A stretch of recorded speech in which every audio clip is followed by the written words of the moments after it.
With tax time around the corner, you might be starting to think, do I have mistakes in my QuickBooks? How the heck am I going to get these things cleaned up?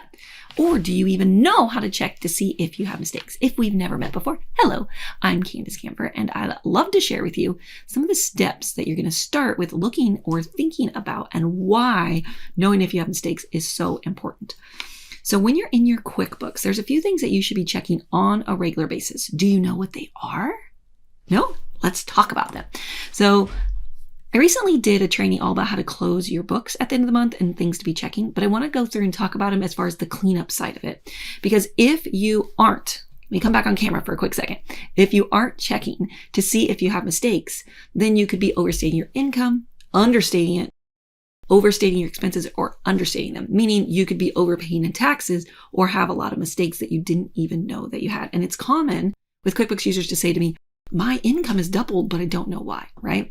And so when you're in here, there's a few things that you should be checking. Whether you're desktop or online, you can go over to your vendors and you can start looking through to make sure that the amounts that are in here are who you actually owe. There are reports that you can pull, and there's different strategies that you can be looking at to know if you have mistakes. So you want to be checking vendors. Vendors are the people and places you spend money, who you owe money to. And then you're also going to be checking your customers, the people who owe you money.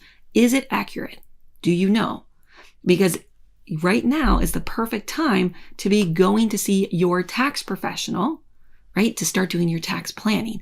And if you have mistakes, then the information you're giving them isn't accurate. So that's why I'm recommending right now that you start looking into these things. Because too, if you find you have mistakes, you have some time to get them fixed. So you want to come in here and you want to review your customers. And then you're also going to want to go in and look at your reconciliations. Do you know how to check to see if you have mistakes specifically in your reconciliation? There's a few different ways to do it. I'm actually going to be doing a training here very soon on how to cleaning up QuickBooks workshop. If you'd like to attend, make sure to save your seat. I'll share it with you how in just a moment. But you're going to want to come in here and you're going to want to go in and you're going to start looking at your bank account, your credit cards, and seeing if you have really old mistakes in here, that means you have a problem and we need to fix them. And it's common when you go to start fixing mistakes to feel nervous. Like, I don't know if I can do it, right? Have you been thinking that way? There are strategies and there's rules and IRS has guidelines with it. Is it possible to? Yes. I would recommend getting some training on it. I'm going to be hosting a workshop. So make sure if you do need help with it, you can register to attend if you want. It's a free class.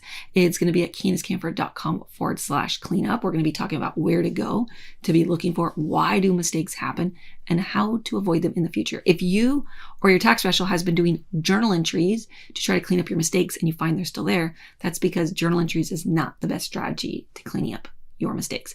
So whether you're desktop or online, I will be covering both and how to go in and start looking to see if you have mistakes in your customers or vendors, whether you're desktop or online. Do you have issues in your bank feed or in your reconciliation screen? We're going to be looking at all of those.